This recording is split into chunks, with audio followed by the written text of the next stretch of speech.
The storm was worse than anything I'd seen in years. Thick snow fell relentlessly, burying everything under a suffocating white blanket. I had moved to this remote cabin in the mountains to escape the chaos of city life, hoping for peace.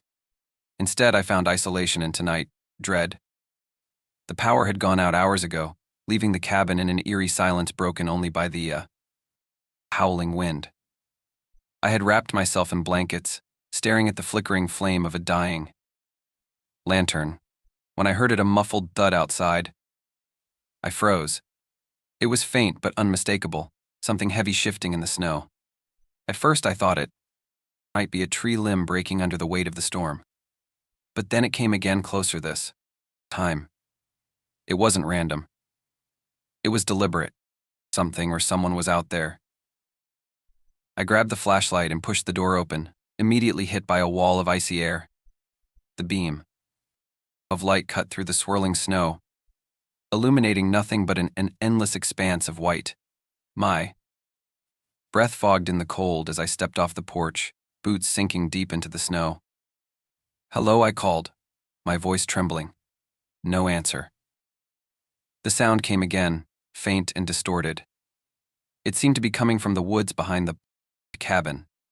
Against every instinct telling me to stay inside, I trudged toward it. I told myself it could be an animal in distress or a lost hiker. But deep down, I felt the unease spreading through me, like frostbite. About 10 yards from the cabin, I noticed something strange. The snow was disturbed, forming a narrow path, as if something had been dragged through it. The tracks led deeper into the woods, disappearing into the darkness. I hesitated. Following them felt wrong, like I was stepping into something I shouldn't. But I couldn't ignore the gnawing curiosity. The wind whipped harder as I pressed on, the tracks guiding me until I reached a small clearing. That's where I saw it. A mound of snow, unnaturally smooth, as if it had been carefully piled. And sticking out from the side of it was a hand. My stomach lurched. It was pale, almost bluish, fingers curled slightly, frozen in place. I stumbled back, my flashlight trembling in my hand. For a moment, I thought it might be a mannequin, some cruel prank. But deep down, I knew it wasn't. I dropped to my knees and began digging frantically, the icy snow biting at my bare hands. My hand was connected to an arm, and the arm led to a shoulder.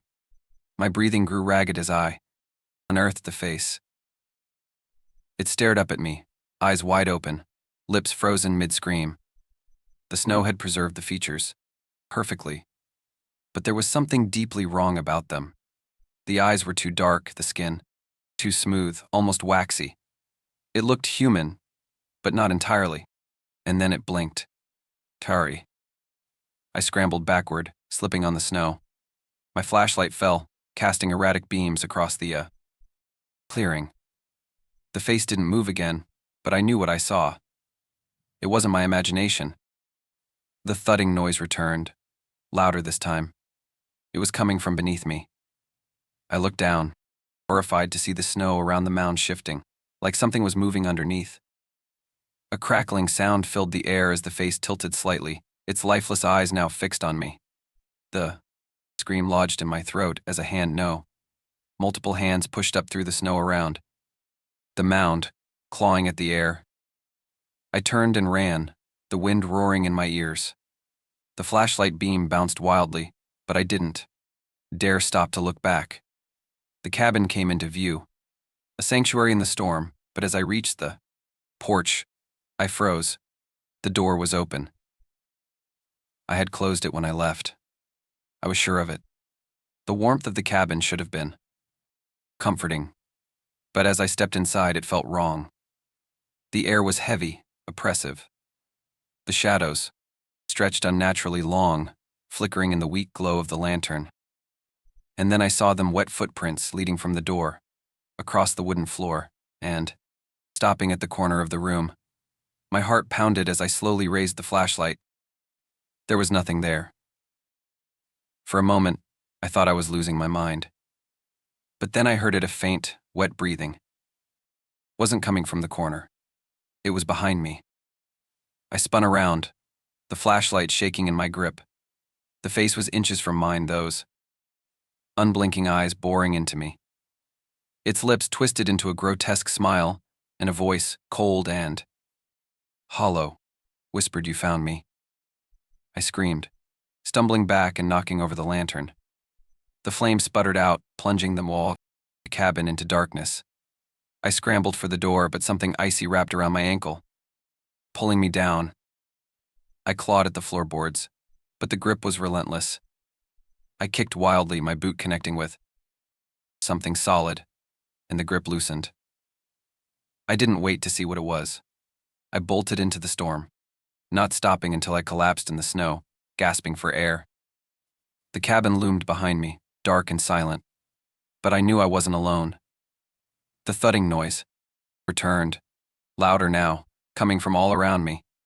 Shapes moved in the storm, figures emerging. From the snow, their faces identical to the one I had unearthed. I ran blindly, the cold searing my lungs. The figures followed, their movements slow but deliberate, as if they had all the time in the world. No matter how far I ran, the sound of their footsteps stayed close, crunching through the snow like an unrelenting echo. When I finally collapsed, exhausted and freezing, I realized I had circled back to the clearing. The mound of snow was gone, replaced by a gaping hole that descended into blackness. The figures surrounded me now, their faces pale and expressionless. One by one, they began to descend into the hole, their bodies disappearing into the void. The last, one stopped, turning to face me. It raised a hand, beckoning silently. I don't remember how I made it back to the cabin. The storm had passed by morning, leaving a calm, eerie stillness in its wake. But the tracks in the snow were gone, as if none of it had ever happened. I packed my things and left that day, abandoning the cabin without looking back. But even now, in the safety of my apartment, I can still feel them watching. Every time it snows, I hear the faint thudding noise, growing closer, as if they're reminding me I found them. And one day they'll find me too.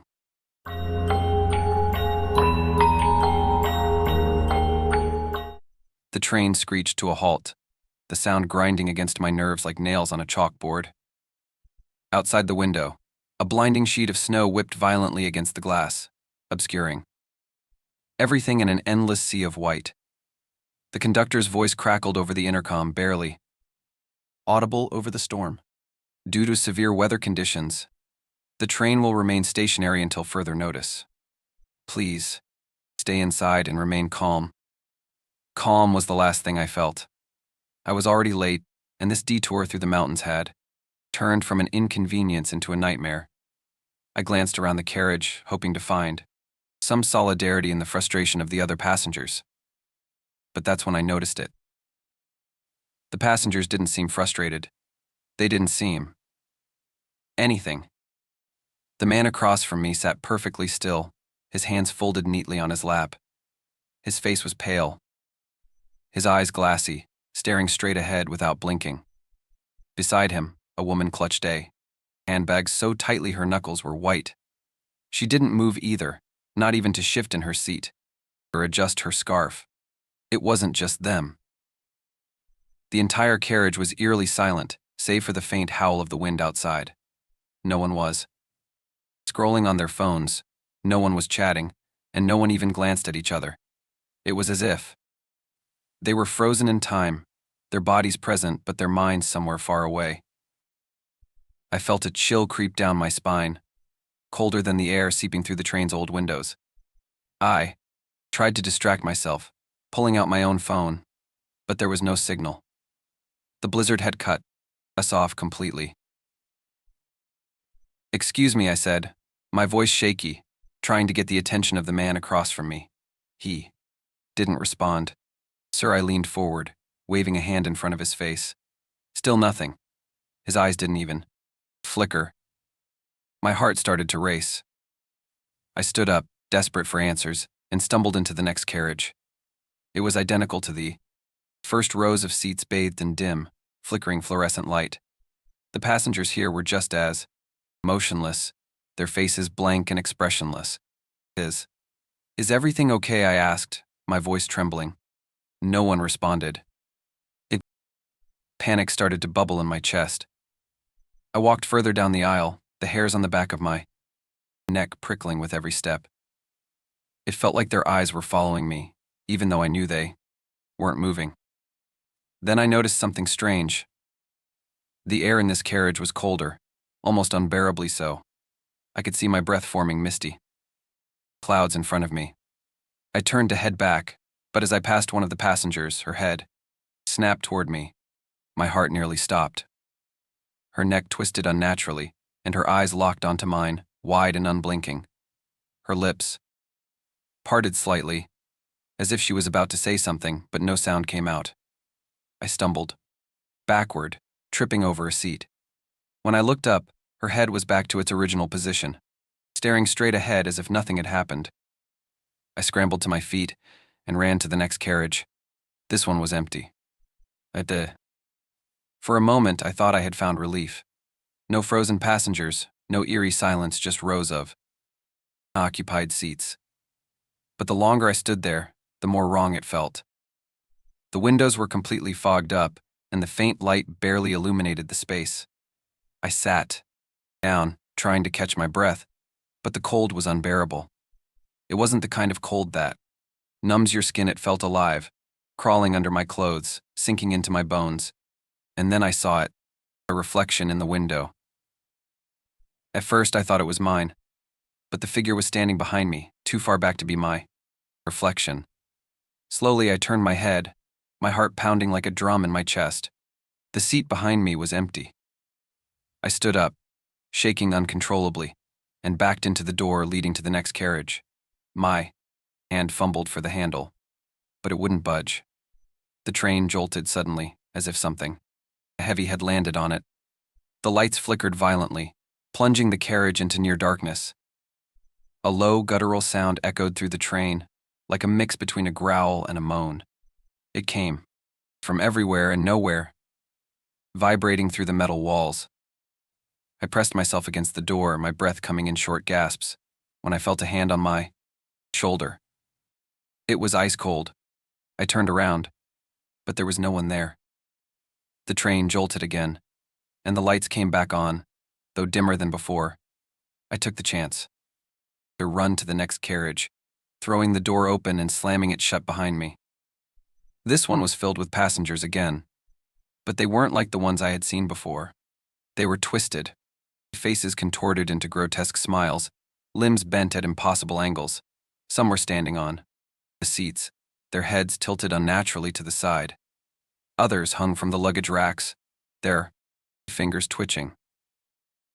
As I walked down the aisle, their heads turned to follow me, their glassy eyes filled with something I couldn't describe: hunger, malice, or something worse. "Why are you here?" a voice rasped. I froze. It was coming from one of the passengers, a man sitting at the far end of the carriage.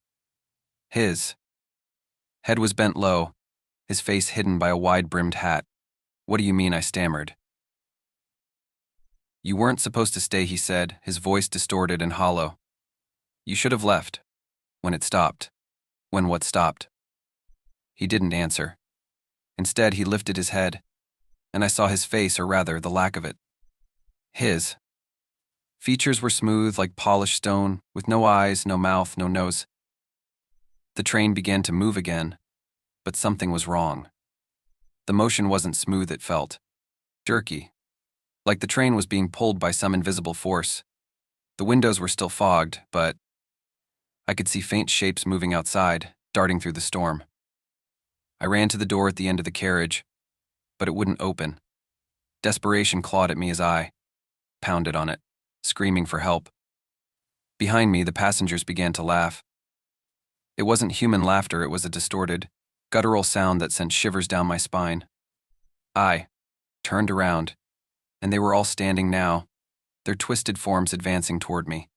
The train jolted one last time, and the lights went out. I woke up hours later, lying in the snow. The train was gone, leaving behind only faint tracks that disappeared into the blizzard. My body was freezing, my fingers numb, but I was alive. I stumbled through the storm until I found a road and flagged down a passing car. The driver looked at me with a mix of pity and confusion as I told him about the train. "There hasn't been a train on that route in years," he said. I didn't argue. I didn't even try to explain. But every night since then, I hear the faint sound of a train whistle in the distance, growing louder and louder. One day I'm afraid it'll stop for me again.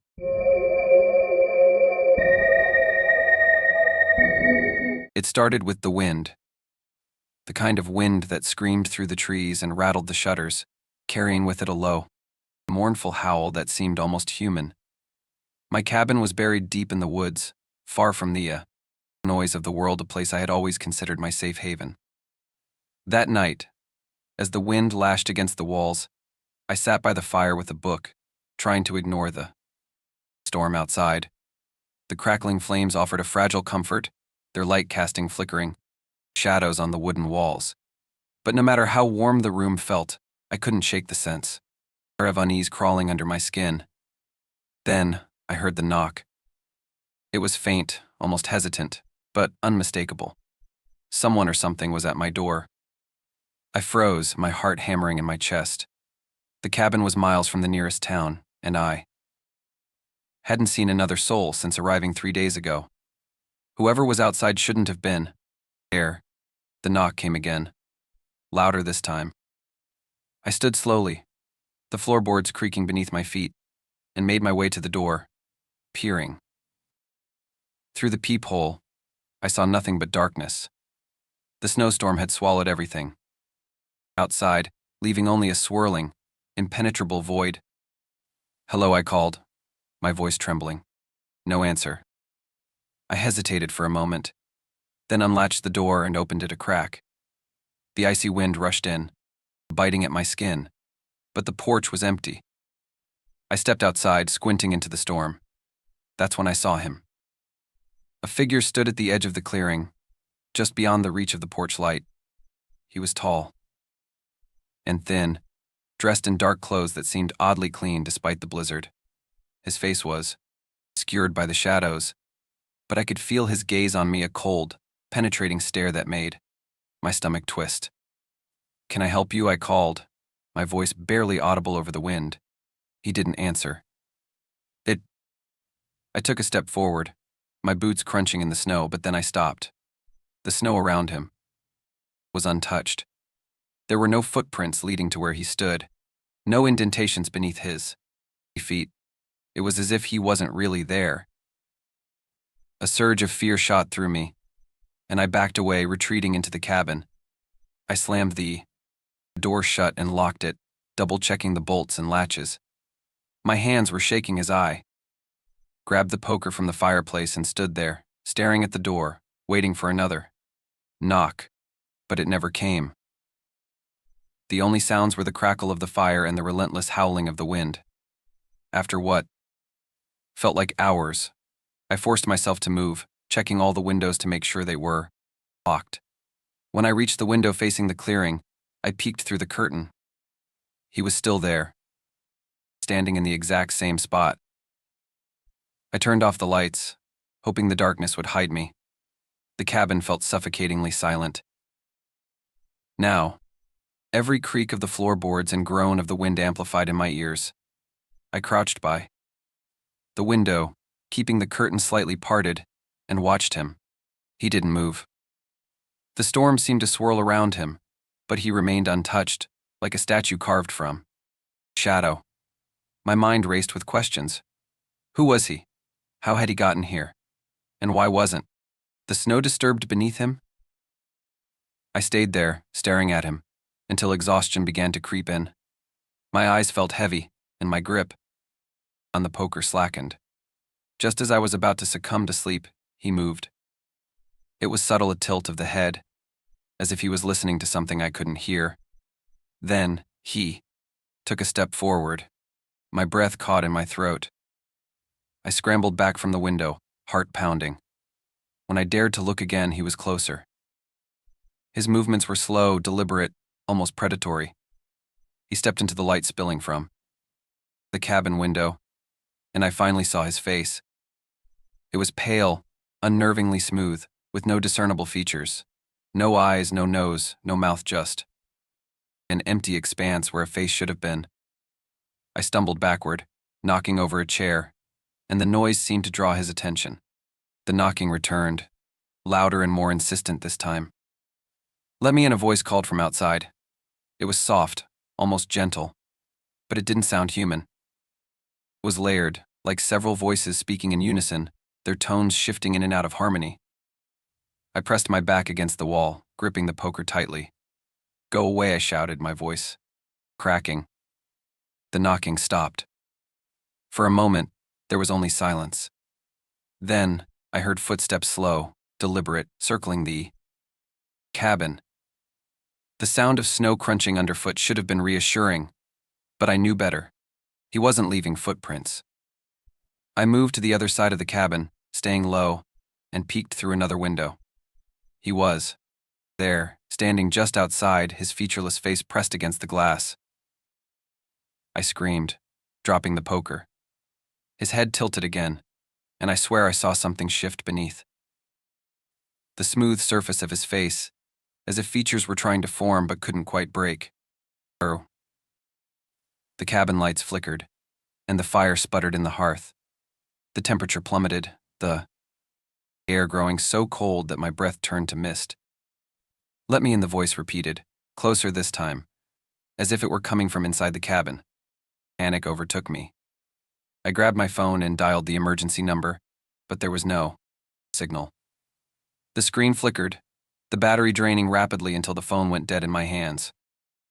I turned back to the window, but he was gone. The porch was empty, the snow undisturbed. Relief washed over me, but it was short-lived.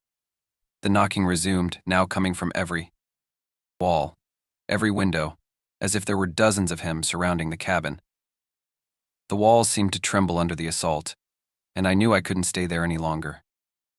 Grabbing my coat, I bolted for the back door, throwing it open and plunging into the storm. The wind was blinding, the cold biting deep into my skin as I stumbled through the snow. I didn't know where I was going, just away from the cabin, away from him. The trees loomed around me, their branches clawing at the sky like skeletal fingers.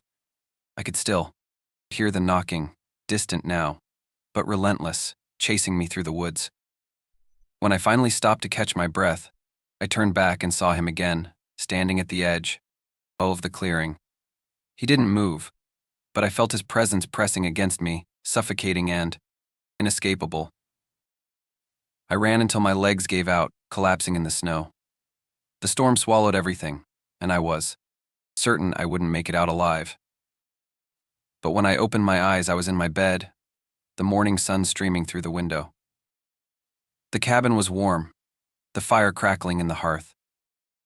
For a moment, I thought it had all been a nightmare. Then I saw the footprints. They started at the edge of my bed and led to the door, where they disappeared into the fresh snow outside. Outside,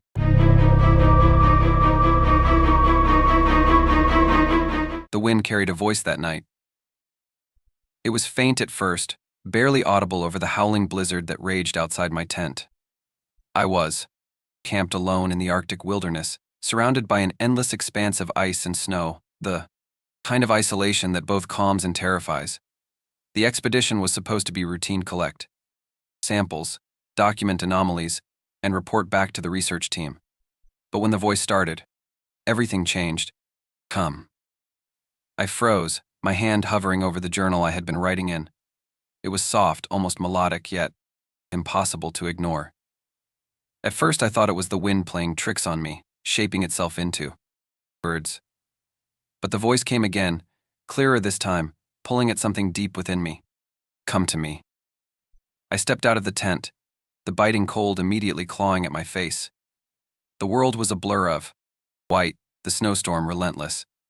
And yet, through the chaos, I heard it again, a whisper, breathing through the storm.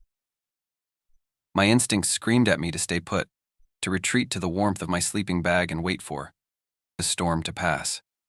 But curiosity, or perhaps something deeper, compelled me to follow. I grabbed my flashlight and trudged through the snow, the beam cutting through the swirling flakes. The voice grew louder as I moved, guiding me like an invisible thread. My footsteps crunched rhythmically, the only sound besides the storm and that haunting whisper. Closer. The ground beneath me shifted, the snow thinning as I descended into a shallow valley. My flashlight caught the glint of ice ahead, jagged formations that shimmered like glass. And then, I saw it. A dark fissure in the ground, barely wide enough for a person to slip through. The voice was louder now, emanating from within the crevice, its tone almost pleading. Don't leave me. Every rational thought told me to turn back. I was alone, miles from help, and venturing into the unknown was a death sentence.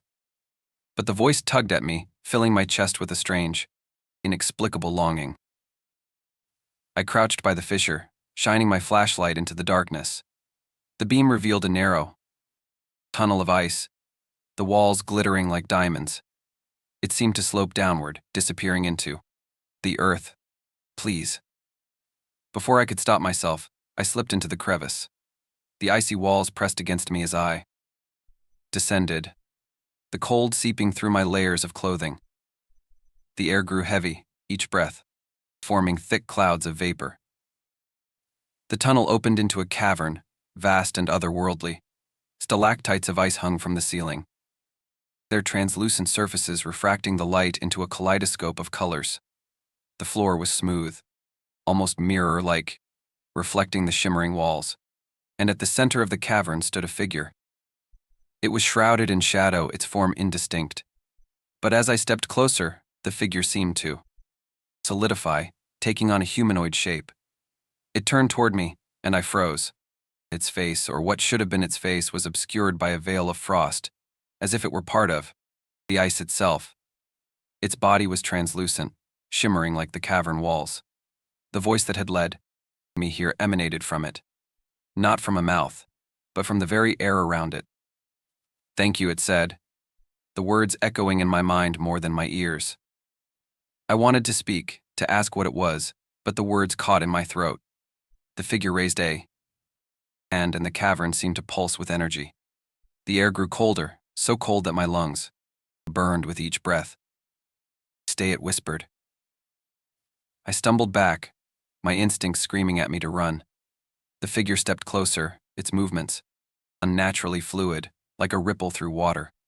I turned and bolted toward the tunnel, my boots slipping on the icy floor. The cavern seemed to stretch, the walls shifting and warping as I ran. The whispers grew louder, multiplying, until they were a deafening cacophony. Don't leave. Stay with us. Hey, you belong here. The tunnel narrowed, the icy walls closing in around me. My flashlight flickered, the beam growing dimmer with each passing second. Panic clawed at me as the whispers turned into screams, a chorus of desperate voices that filled the air. I could feel something behind me, its presence like a weight pressing against my back. I burst out of the fissure and collapsed into the snow, gasping for air. The storm had died down, leaving an eerie stillness in its wake. My flashlight was dead, the cold having drained its batteries. When I looked back, the fissure was gone. The valley was unbroken, a pristine expanse of snow and ice. For a moment, I thought I had imagined it all, a hallucination brought on by isolation and exhaustion. But then I noticed the frost on my gloves, the crystalline patterns etched into the fabric, as if the ice itself had marked me. And in the distance, faint but unmistakable, I heard the whisper again. Come back.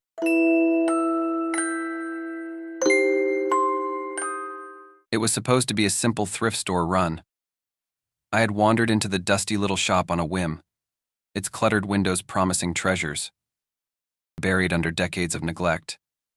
Rows of mismatched furniture and shelves of tarnished trinkets crowded the space, but it was the rack of old coats near the back that caught my attention. The moment I saw it, I knew I had to have it. The coat was striking a long, charcoal gray wool trench with intricate embroidery along the cuffs and collar. Despite its age, it was in near-perfect condition, as though time had barely touched it. When I ran my fingers over the fabric, It felt unnervingly warm, as if it had been hanging in sunlight instead of a dim, musty corner. A small tag on the inside pocket caught my eye. Marsh, 1903. I slipped it on, and the weight of it settled over my shoulders like it belonged there. The first sign something was wrong came that evening. After dinner, I hung the coat by the door and settled onto the couch with a book. But every so often I'd glance toward the coat rack, feeling an inexplicable pull, as if someone were standing there waiting. At first, I dismissed it as excitement over my find, but the feeling only grew stronger. The air near the coat seemed heavier, colder, and shadows stretched unnaturally long in that corner of the room. The room. When I finally turned out the lights to go to bed, I could have sworn I saw the silhouette of a figure in the darkened hallway, tall, broad-shouldered, and draped in gray. The dream started that night. In the first one, I was walking down a foggy street. The coat was wrapped tightly around me, shielding me from a bitter chill. The street was empty, eerily silent, except for the sound of footsteps behind me. I turned, but no one was there. The dream repeated the next night, but this time, the footsteps were closer, heavier. And when I turned, I saw a figure in the distance, just barely visible through the fog. By the third night, the figure had a face, or rather, the absence of one. Its features were blurred, shifting like smoke, but its eyes burned through the haze, locking onto mine. I woke in a cold sweat, the sensation of being watched lingering long after the dream faded. Things escalated quickly after that. Everywhere I went, I felt eyes on me at the grocery store, on the bus, even in my own home. Doors creaked open on their own, and mirrors showed fleeting reflections that didn't match my movements. One evening, while sitting on the couch, I heard a faint rustling from the hallway. My heart pounded as I turned my head, half expecting to see nothing. But the coat wasn't on the rack anymore. It lay crumpled on the floor, as if it had fallen or been pulled down. I couldn't bring myself to wear it after that. I stuffed it into a box and shoved it into the back of the closet, thinking that would be the end of it. But the dreams didn't stop. If anything, they became more vivid. In one, I stood in an antique shop that looked eerily similar to the one where I'd found the coat. The figure stood at the counter, its smoky form draped in the same gray trench. It raised a hand and pointed directly at me. When I woke up, I felt something heavy on my chest. I bolted upright, gasping, and saw the coat draped over me, as if someone or something had placed it there while I slept. Desperate, I decided to return it. I drove back to the thrift store, the coat shoved into a bag on the passenger seat. The shopkeeper, an older woman with sharp eyes, frowned as I placed it on the counter. "I need to return this," I said, my voice shaking. Her expression darkened. "We don't take returns." "You don't understand," I insisted. "There's something wrong with it." She glanced at the coat, then back at me. "You took it, didn't you? You put it on?" I nodded, my throat dry. She sighed, her gaze distant. "It belonged to a man who vanished decades ago. Marsh. People say he never really left." I begged her to take it back, but she refused. "It's yours now," she said. "You invited him in." Her words followed me home, echoing in my mind. That night I heard whispers. They started faint, like a breeze brushing past my ear, but soon they grew louder, circling me, filling the room. "You shouldn't have taken it." "Why did you put it on?" "Give it back." I turned on every light in the house, clutching a flashlight like a weapon. But no matter where I looked, I couldn't find the source of the whispers. When I finally turned toward the hallway, my breath caught in my throat. The figure from my dreams stood there, its smoky form solidifying with each passing second. And in its hands, it held the coat. I haven't slept since. Kuria. Every time I close my eyes, I feel it watching me, waiting for the moment I let my guard down. The coat is back on the rack now, though I don't remember putting it there. It's as if it belongs there, as if he belongs here. And sometimes late at night, I catch a glimpse of movement in the corner of my eye. A tall, broad-shouldered shadow, draped in gray, standing just beyond the edge of the light, watching. Always watching.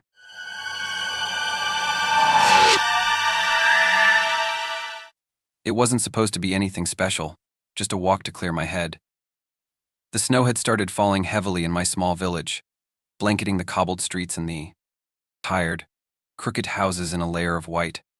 I had spent most of the morning in the local library, going through old books, searching for anything that might explain the strange things happening around us lately. The air had been thicker, heavier, like it was holding its breath. I had to get out, to shake off the unease gnawing at me. That's when I found it. At the edge of the village stood the old clock tower, tall, decaying, and long forgotten. It had been abandoned years ago, ever since the strange fire that took most of the nearby buildings. No one dared approach it. The place was a ruin, but for some reason I couldn't stop staring at it that day. Something about the way the snow settled on the tower made it look different. Curiosity tugged at me, and I walked toward it. The door to the clock tower creaked open easily, as though it had been expecting me.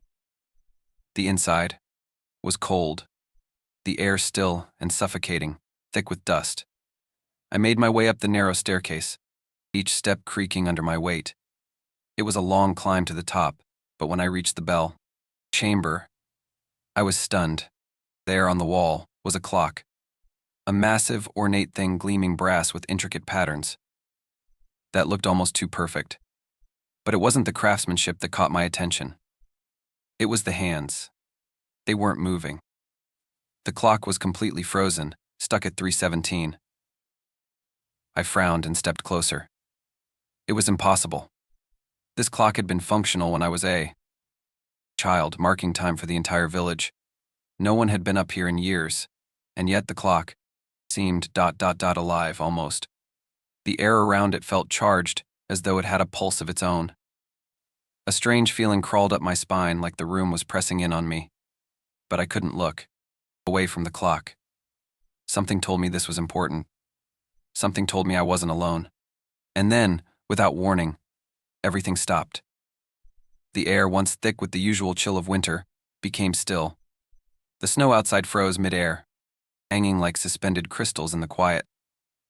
I took a step back, my heart racing. Was it the clock? Was it the cause of all this? I turned to leave, but the door just moments ago creaking open easily was now solid, unyielding. My fingers gripped the handle, but it wouldn't budge. The room began to feel tighter, colder, as if time itself had decided to trap me inside. I looked back at the clock. The hands were still frozen at 3:17, but now the air around it seemed to shimmer. I didn't know why, but I had to touch it.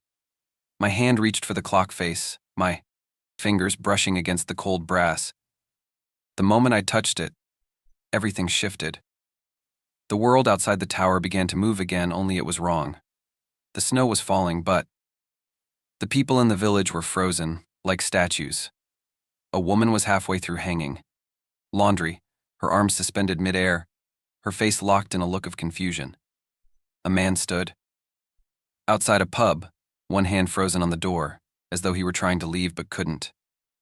The clock had stolen their time. I pulled my hand away in a panic, but it was too late. The people were trapped, their movements paused, their lives halted at the whim of that frozen clock. I couldn't breathe. The silence was suffocating. I ran back to the door, throwing myself against it, slamming my shoulder into the wood. It was no use. I could hear my breath echo in the tiny room. But outside, the village stood still, the people frozen in time. I realized with a jolt that I wasn't the only one alive. The clock had let me move. But why? With a sense of dread building in my chest, I turned back to the clock. It felt as though it was watching me. I could see shadows moving in the reflection of the clock's glass face, but there was no one else in the room. I placed my hand on the brass again, this time more cautiously. The moment my skin touched the cold metal, a voice filled the air low, rumbling, like it came from the depths of the earth. Don't meddle with time. It was a warning, but it was too late. The clock had already shown me its power. I spent the next few hours inside the tower, unable to leave, watching as time froze and unfreezed around me. The people in the village were trapped in a moment, caught in the moment. The clock had stopped. I could still hear their voices in my head, trapped behind the glass of the clock. Their voices grew desperate, pleading. I felt an overwhelming need to fix this, to set things right. But no matter how much I tried, I couldn't move the hands of the clock.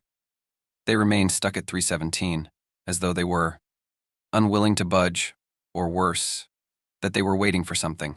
When I finally managed to escape, it was as though nothing had changed, but everything had. The people in the village were still frozen in place, their movements suspended in time. I walked. Among them, my footsteps the only sound in the silence. The frozen faces of my neighbors stared back at me, their eyes unblinking. I knew now the clock hadn't just stopped time, it had stopped them, and I had unwittingly become its keeper. To this day, I don't know how to reverse what I've done. Time hasn't resumed, and the people of the village are still locked in that moment. The clock continues to tick frozen, waiting, as if it's daring me to fix it. But when I look at it, I hear the whisper, "Don't meddle with time." And I know that whatever is locked within it will never let me forget.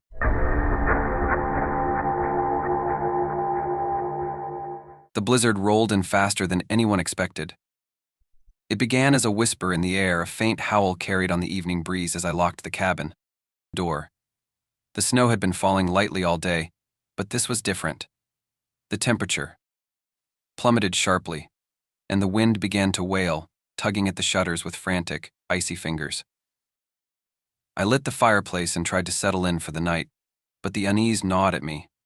Something about the storm felt unnatural, as though it carried more than just snow and cold.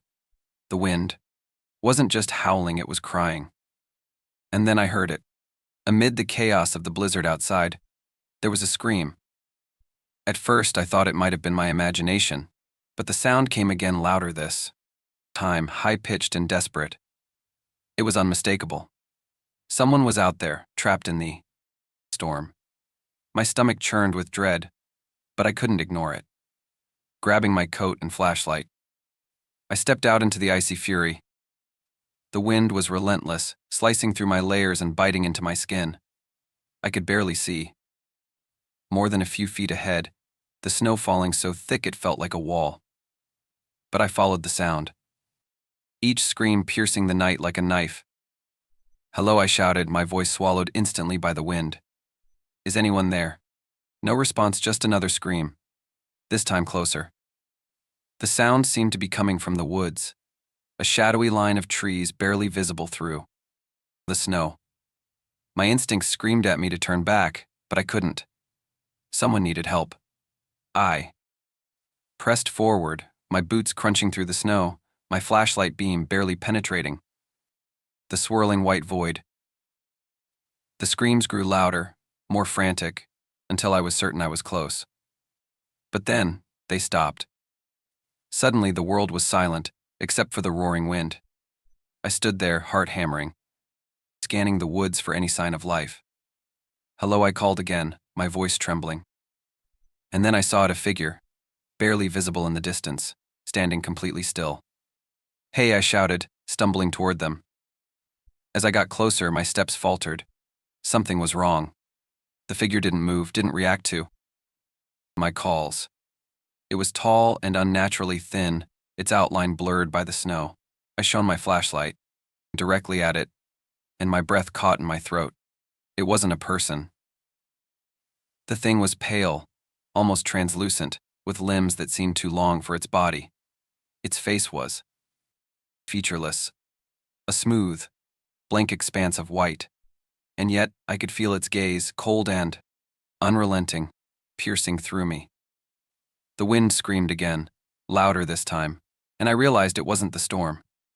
The sound was coming from the figure. I stumbled back, terror surging through me. The figure tilted its head, as if studying me, and then it moved. Not walking, gliding. its body unnaturally still as it closed the distance between us. Panic took over, and I turned to run, the snow dragging at my legs like quicksand. The screams followed me, surrounding me, growing louder and more distorted, as though 100 voices were crying out at once. I didn't dare look back. The cabin came into view, a beacon of safety in the storm. I threw myself inside and bolted the door, my chest heaving, my breath visible in the freezing air. But the screams didn't stop. They were outside, circling the cabin, rising and falling in waves of agony. I pressed myself against the door, as if my weight could keep whatever was out there from breaking in. The wind rattled the windows, and I swore I saw shadows moving in the blizzard, closing in. Then came the whispers. Low, guttural, and unintelligible, they seeped through the cracks in the walls, curling around me, like icy tendrils. I clamped my hands over my ears, but the voices were inside my head now, echoing endlessly. "Pian, leave," they hissed. "You shouldn't be here." The fireplace flickered, the flames shrinking as the cold seeped into the room. Frost crept across, the windows forming strange, intricate patterns that looked almost like faces. I tried to stay calm, to think rationally. Maybe it was the isolation playing tricks on me, the storm, triggering my imagination. But deep down, I knew this wasn't natural. The screams, the figure in, the woods, the voices, they weren't human, and they didn't want me here. I don't remember falling asleep, but when I woke, the storm had passed. The sun was rising, casting a pale light over the snow-covered landscape. Everything looked peaceful, untouched, as though the nightmare had never happened. But the whispers were still there, faint and persistent, lingering at the edge of my consciousness. When I stepped outside, I found footprints, large, inhuman prints that circled the cabin before, disappearing into the woods. And etched into the frost on the window were 3 words: "We are watching." I left the cabin that same day, but I still hear the screams sometimes, carried on the wind like a haunting melody. They follow me no matter how far I go, and I know they'll never stop.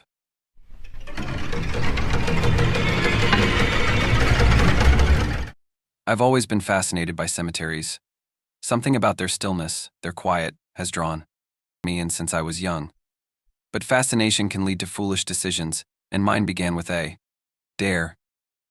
It was a bitterly cold winter night when my friends dared me to spend the night in the old cemetery on the edge of town. "Prove you're not scared," they taunted. The cemetery was rumored to be haunted, but I didn't believe in such things. Or at least that's what I told myself. Bundled in my thickest coat, armed with a flashlight and a thermos of coffee, I crossed the creaking iron gates just as the sun dipped below the horizon. The cold hit differently inside the cemetery. It was sharper, more oppressive, as though the air itself was laden with the weight of the dead. I set up my small camping chair near the largest tombstone I could find, one belonging to a man named Elias Greaves, who died in 1897. His epitaph read, "Rest in silence, where no one dares follow." I laughed it off, trying to shake the unease that had crept up my spine. Hours passed slowly. The cemetery was eerily silent, save for the crunch of snow under my boots whenever I shifted. The wind barely stirred, yet the trees creaked and groaned as if alive. It was nearing midnight when I heard the first sound, a faint whisper, barely audible over the stillness. I froze, straining to listen. It wasn't the wind. The voice was soft, deliberate, and close. "Leave," it whispered. The voice was so faint I almost convinced myself I'd imagined it. Almost. But then, the air grew colder, unnaturally cold. My breath clouded in front of me, the frost biting at my skin despite the layers I wore. The flashlight flickered, its beam weak and sputtering. The trees cast long, skeletal shadows across the tombstones, and I swore I saw movement out of the corner of my eye. "Hello," I called, my voice trembling. No answer, just the sound of crunching snow. The sound grew louder, deliberate, as if someone or something was walking toward me. I swung the flashlight wildly, the beam bouncing off the tombstones. but I saw nothing. The footsteps stopped abruptly, and the silence was deafening. Then, out of nowhere, I heard a laugh. It was low, guttural, and filled with malice. It seemed to echo from every direction surrounding me. My heart pounded as I backed toward the gate, but it was as if the shadows themselves shifted, blocking my way. The flashlight died completely, plunging me into darkness. Panic set in. I fumbled with my phone, but the screen wouldn't turn on. The cold was unbearable. Now, seeping into my bones. And then I saw them, figures emerging from the shadows, their forms barely distinguishable in the dim moonlight. They weren't human. Their bodies were twisted and gaunt, their eyes empty, voids that seemed to pierce through me. They stood in silence, watching, waiting, and then one stepped forward. It moved unnaturally, its limbs jerking with each step as though it wasn't used to walking. When it spoke, its voice was layered, as if multiple people were speaking at once. "You shouldn't have come here." I wanted to scream, to run, but my legs felt rooted to the ground. The figure raised a hand, pointing toward Elias Greaves' tombstone. The epitaph glowed faintly, the letters shifting before my eyes. "Silence is broken. Now you follow." The ground beneath me trembled, the snow cracking and splitting as dark, skeletal hands clawed their way out. The figures multiplied, their whispers growing into a deafening cacophony. I turned and ran, the shadows stretching after me like living things. The gate was in sight, but it felt miles away. Just as I reached it, a hand clamped around my ankle, icy and strong.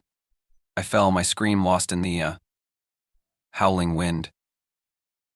I don't remember how I escaped. The next thing I knew, I was outside the gates, lying in the snow, the cemetery eerily quiet behind me. When I looked back, the figures were gone, but the epitaph on Elias Greaves' tombstone still glowed faintly.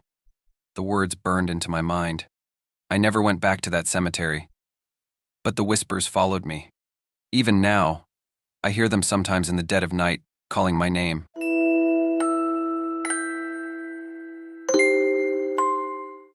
It was one of those nights where the world feels like it's holding its breath. The air was thick with the promise of a snowstorm, and the sky was already dark, even though it was only early evening. I'd been walking home from my car, deep in thought, when I heard something strange, something faint, barely audible over the wind, a cry. I froze, listening intently. The sound was almost lost in the howling wind, but it was definitely. It was high-pitched and desperate, like the cry of a child. I glanced around, expecting to see something in the distance, but all I could see were endless sheets of white snow falling in thick, swirling gusts. The small path through the woods that led to my house was barely visible. I shouldn't have gone looking. Every instinct told me to turn around and head back to the warmth of my cabin, but the cry kept echoing in my mind, and I couldn't shake the feeling that someone, a child, was in trouble. "Hello," I called out, my voice swallowed by the storm. No response. But the cry came again, louder this time. I walked toward the sound, my boots crunching through the fresh snow. Each step seemed to take longer, the snow deepening around me with every footfall. Then, as I neared a small clearing, I saw him. A child lying face down in the snow. His coat was bright red, a stark contrast to the endless white around him. His hands were buried beneath him, his small face obscured by the snow, but his body was perfectly still. I rushed to his side, panic surging through me. The storm had picked up, but I could still make out the outline of his figure. I crouched down beside him, calling out, "Hey, are you okay?" But there was no answer. I reached out, brushing the snow away from his face. His skin was cold, unnaturally cold, and pale. As I moved the snow, I saw his eyes. They were wide open, frozen in a look of terror, his mouth slightly open, as if he had been screaming. But there was no warmth in him, no sign of life. A chill ran down my spine. I pulled my gloves off and checked his pulse. Nothing. He was as cold as the snow itself, his tiny body stiff, unmoving. He had been out here too long. I didn't know what to do. The blizzard was closing in fast, the wind howling louder, and I was alone in the middle of nowhere with a dead child. I should have turned back. I should have called for help. But something in my gut told me that I couldn't just leave him here. I hoisted him into my arms, his body limp and frozen. He weighed nothing, as if he was already made of snow. I stumbled toward the path, trying to ignore the growing sense of dread that clawed at me from all sides. As I walked, I kept glancing down at the child in my arms. But something was wrong. His skin, already unnaturally pale, seemed to grow even paler with every step. It was like the snow was, creeping into him, covering him, replacing him. I couldn't explain it. Maybe it was the storm, or maybe my mind was playing tricks on me, but I could have sworn his body felt colder with every second that passed. His little hand twitched once, but when I looked down, his fingers were still frozen in place. The cries, the desperate screams that I thought I'd heard earlier, they started again. But this time they weren't coming from the child in my arms. I froze in my tracks. The sound of a child crying echoed through the snow, high-pitched and sorrowful, coming from all directions. I looked around frantically. There was no one else out here, just the thick, blinding storm and the trees swaying in the wind. The cry came again, and it sounded closer this time. It was like the wind itself carried the sorrow of a lost soul, wailing for something, someone. I looked down at the child, his face still frozen, his eyes wide open and empty. And then I saw it. His lips, still slightly parted as if he had been trying to scream, were now forming words. Help me. I stumbled backward, my heart racing. The child's mouth moved again, silently this time, and his eyes never left mine. The cry echoed once more, this time closer, more urgent. I ran. I didn't think. I just ran, my breath coming in panicked gasps, the snow biting at my skin as I stumbled through the storm. The child in my arms felt impossibly heavy now, colder than I ever thought possible. It was like carrying a block of ice, and the weight of it dragged me down. I didn't dare look back. When I finally made it to the edge of the clearing, the sound of the crying stopped. The child's body felt still in my arms, unnaturally still. I could no longer hear his breathing, nor could I feel any warmth from him. I collapsed on the ground, clutching the child to my chest, but the horror of it was too much. I couldn't take it anymore. I looked down at him, and for a fleeting moment, I saw his face again, alive, terrified, his eyes pleading. And then it was gone. His face was pale, frozen once more, his body now stiff and lifeless in my arms. I couldn't keep holding him. I let him go, his tiny body falling to the snow with a soft thud. The blizzard swirled around us, the wind whispering, as if the storm itself had consumed him. I ran.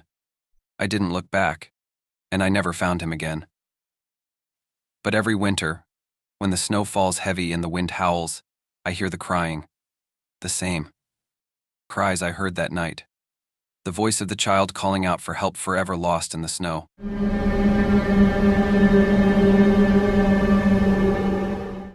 It was the kind of winter day that made the world feel both quiet and dangerous. The sky was heavy with gray clouds, the kind that looked like they might drop more snow at any moment. The air was sharp, biting at my skin as I walked along the edge of the frozen river.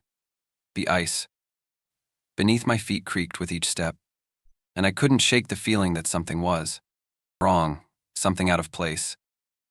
I had been walking for hours, just trying to clear my mind. The town was quiet, almost too quiet, and I needed a distraction. But when I came to the frozen river, something caught my eye. A faint movement beneath the ice. At first, I thought it was just my imagination. After all, the river had been frozen for weeks, with No sign of life beneath its thick ice. The surface was smooth, the kind of ice that looked unbreakable, untouched by any animal or human. But then it happened again. A shadow, long and dark, slid across the ice from one end of the river to the other. I stopped in my tracks, my breath catching in my throat. I leaned over the edge, peering into the dark, murky water below the ice. My heart raced as I tried to make out what I was seeing, but the shadows were moving too quickly, darting from one side to the other, as though something was swimming beneath the frozen surface. I took a step back, unsure whether to move closer or run the other way. The feeling in my gut told me to leave, to ignore whatever I had just seen. But I couldn't. Curiosity foolish. Dangerous curiosity kept me rooted to the spot. What was it? An animal? A fish? No, it couldn't be. The water was too cold for anything to survive in there. I crouched down, my fingers tingling with cold as I touched the ice, trying to get a better look. The shadow beneath the surface grew more distinct, taking on a shape something large. Something moving in a way that didn't seem natural. It wasn't an animal. It was too big, too fluid in its movements. And then, just as I thought I might have imagined it, a long, pale arm reached up from beneath the ice. It was thin, unnaturally so, and its fingers scraped against the underside of the frozen river with a slow, deliberate motion. My blood ran cold. I stumbled backward, my heart thudding in my chest. What was that? Who would be under the ice? The river was freezing.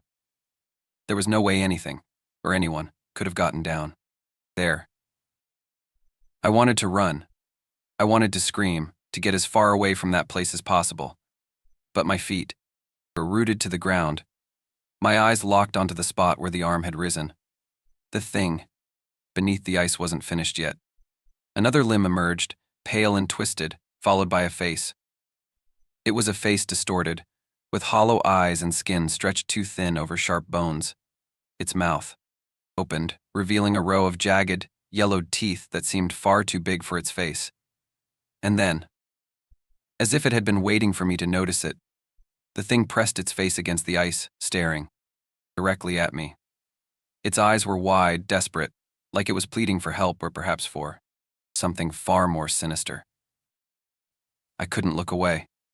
My body was frozen, not from the cold, but from fear.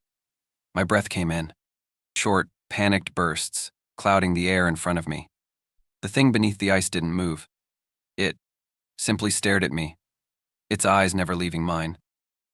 For a moment, I thought I saw a flicker of recognition in its eyes, like it knew me. But how? Could it? I had never seen it before in my life. Then, without warning, the thing slammed against the ice, its body thrashing beneath the frozen surface.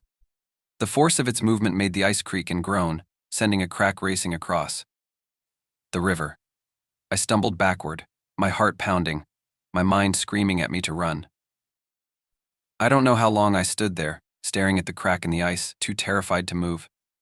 The thing beneath the surface had gone still again, but I knew it was still there, still watching me. It wasn't human. It wasn't anything I could understand. And the thought of it being so close, trapped beneath the ice, sent a chill through my very soul. Eventually, I managed to turn and stagger away, my legs shaky, my chest tight with panic. I didn't stop walking until I reached my house, slamming the door behind me, my breath ragged and uneven. I tried to convince myself it was just a hallucination, a trick of the light, a dream I'd woken up from. But deep down, I knew what I saw. I couldn't sleep. Every time I closed my eyes, I saw the face beneath the ice, its hollow eyes, staring at me, waiting for something.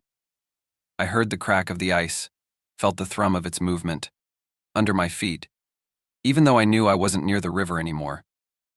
The next morning, I went back. I had to know if I had imagined it all. I walked to the river, the ice still thick and solid, no sign of any crack or disturbance. But as I stood at the edge, I thought I saw something shift beneath the surface once more. Just for a second, a dark shape moving with natural speed. And then I heard it. A soft whisper, barely audible over the wind. Help me. Help me. I turned and ran, not stopping until I was home. But no matter where I went, no matter how far I walked, I could feel the thing beneath the ice waiting, watching, reaching for me. I haven't gone near that river since. But sometimes, when the wind is just right and the night is too quiet, I hear it. The whisper, soft and pleading, calling out from beneath the frozen river. And I wonder, if I ever go back, will I find it waiting for me?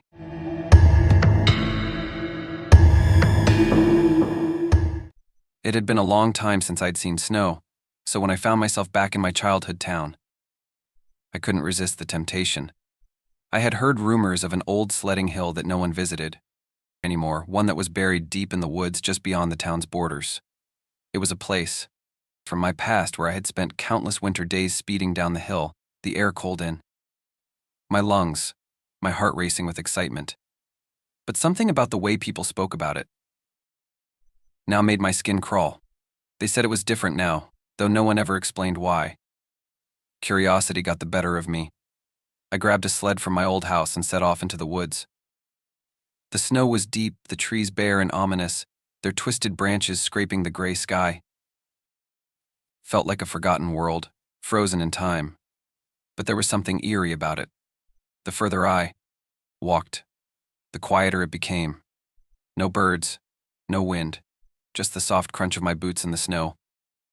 After what felt like hours, I found it the old sledding hill. It was steeper than I remembered, with sharp drops and mounds of snow that looked almost unnatural. A thick blanket of snow had covered the area, but the tracks of sleds long abandoned still marked the hill, faded and forgotten. The thrill I felt earlier was now replaced with unease. It was too quiet, too still. I sat on the sled, gripping the rope tightly, telling myself that I was just being paranoid. I pushed off, the sled skimming over the snow with surprising ease, the cold air rushing past my face. For a few moments, I let myself enjoy the rush of nostalgia, the wind against my skin. But then, as I neared the bottom, I realized something. There was no way back up. The hill had been designed for sledding down, sure, but when I reached the base, I looked around. In confusion. There were no paths leading back to the top, no clear way to climb back up. Just trees. Deep, dark trees surrounding me on all sides. I stood up, confused. This wasn't how I remembered it. I thought maybe the path had been covered in snow, but as I walked around the area, I found no signs of any path at all. The ground was smooth, untouched by any footsteps or vehicles. It was as if the hill had been frozen in time, and all sense of reality had been swallowed by the snow. The stillness began to feel suffocating, like the air itself had thickened and was pressing in on me. The trees, which had seemed so far away before, now looked unnervingly close. There, shadows stretched across the snow, leaning in like they were watching me. I knew I needed to get back to town, but there was no way to climb back up the hill, no way to get back to where I came from. Panic crept up on me. I started walking around the base, hoping to find another way up, but the hill seemed to curve inward, trapping me. It was almost as if the land had shifted overnight, like the hill had changed its shape just for me. I turned around to face the slope, trying to gather my thoughts, but I couldn't ignore the feeling that something was wrong. Something was watching me. That's when I heard it. A soft sound, like the creaking of old wood, or the whisper of snow settling. It came from the trees behind me, faint but unmistakable. I spun around, expecting to see someone maybe, another person who had come to the hill, or a skier who had lost their way. But there was nothing, just the trees, their twisted branches reaching out toward me, but the sound persisted. I was no longer alone. I could feel it. Something was in the woods with me. I froze, my heart hammering in my chest. I stood completely still, my breath coming in short. Panicked bursts. The trees seemed to shift, their shadows moving unnaturally. And then, just as quickly as the sound started, it stopped. Everything was dead silent again. But this time, the silence was worse. It felt suffocating, like the world had closed in around me. I tried to shake off the feeling, telling myself it was just my mind playing tricks.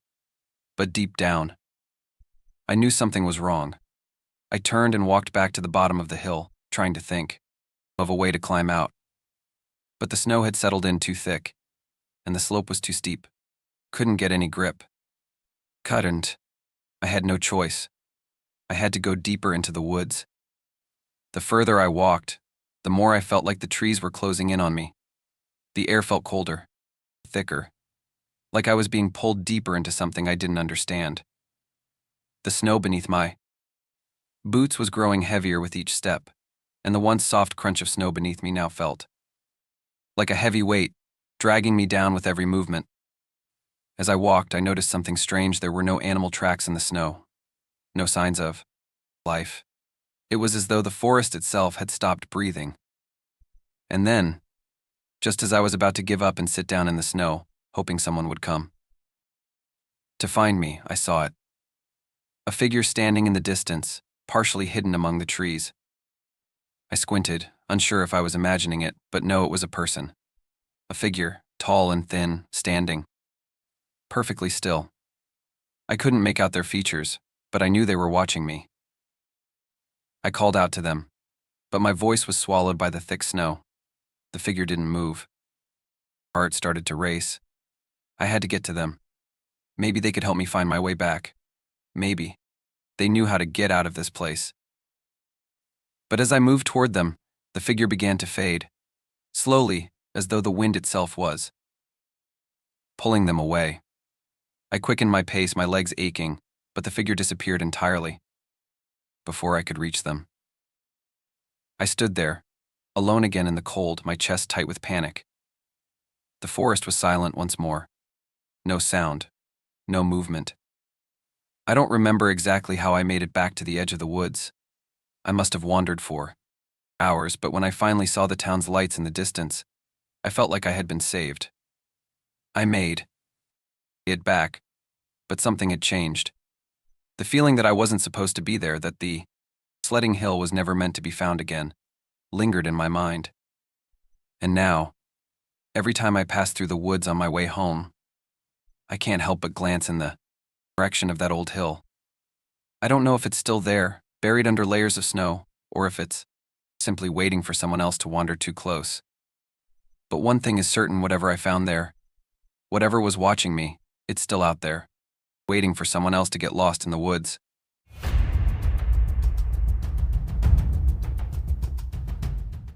I had never been the type to follow legends or ghost stories. My life was practical, grounded in the here and now, far removed from the realm of the supernatural. That was until the day I found in the map. It started innocently enough.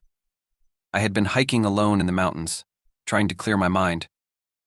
After a recent, painful breakup, the snow had been falling heavily that day, but I felt at peace, breathing in the cold air as I made my way through the forest. The silence was deep, comforting, and for a moment I felt like I could forget the world and just be. But then, as I walked along a small, narrow path leading deeper into the forest, something strange caught my eye. Half buried beneath a pile of snow was a chunk of ice, unusually clear, compared to the rest of the frozen landscape. Curious, I bent down to investigate. The ice was solid, but there was something strange about it, a faint, intricate design carved into its surface, almost like a map. I wiped away the snow, my heart pounding in my chest, and began to make out the details. It was a strange map, not one I had ever seen before, but there was no mistaking its shape. It showed a path through the forest, winding toward a place marked with a symbol I didn't recognize. The map had a strange glow to it, as though it was somehow alive, pulsing in the cold. It felt as if the ice itself was urging me to follow it. I tried to ignore it. I was alone in the wilderness, with no one around for miles.